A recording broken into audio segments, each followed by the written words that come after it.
Auntie, luto tayo ng homemade longganisa. Siyempre, ginawa ko yan. Ginawa kong longganisa. Tatlo lang yung ating niluto for my lunch.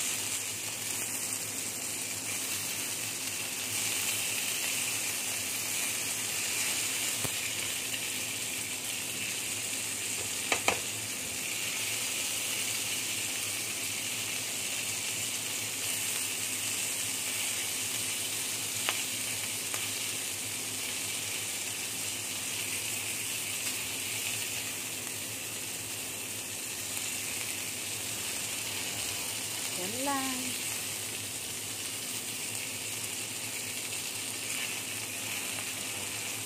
Gusto ko yung medyo ano siya, toasted ba? At mabango siya pag toasted.